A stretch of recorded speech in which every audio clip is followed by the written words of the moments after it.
duñu ko nangu tey duñu ko nangu ëllëg. donc li leer. mooy d'abord man damay wax ak président Macky Sall.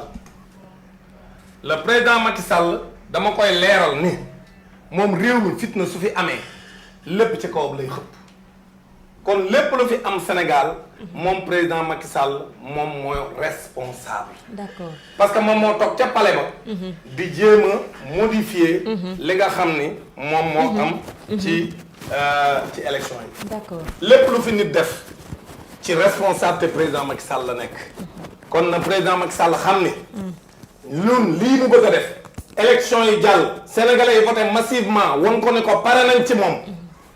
ñàkkloo ko élection yi dans beaucoup de localités su yaakaaree ni moom mën na fee andi benn jaay doole pour foqarti li Sénégalais yi bëgg mooy jox assemblée nationale bi opposition bi pour mu bëgg a yokk voix wu Benno Bokk Yaakaar def ay bourrage d'urne au niveau du Fouta bu ko defee ci liste proportionnelle bi bu fa amee lim bu jéggi day wax dina ko permettre pour retard bi mu am dafa am retard.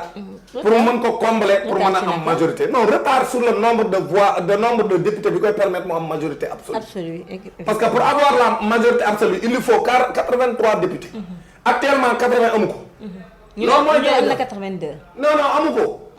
amul 82 parce que Louga bu ñu génnee kees yi Louga ils ont perdu les élections. alors que déclaré nañu ne Benno Bokk Yaakaar moo fa gagné. waaw loolu commission ba moo ko wax mais le préfet de Louga ci guddi gi. moo déclaré devant la presse lougatoise te organes yu bëri am nañ fa représentant et le journal RFM l'a relayé que effectivement le département de Louga a été remporté par Yewwi Askan Wi. loolu mooy li leer naa ñi préfet bi moo ko wax. ba joxe sax pourcentage bi. ne Yewwi Askan Wi am na 52%.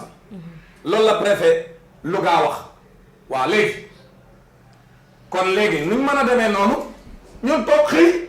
ñu ne léegi fi soppeeku na man mii di wax ak yow dama laaj waa Louga ñu ne ma. amul benn bureau de vote bu ñu fi gagné.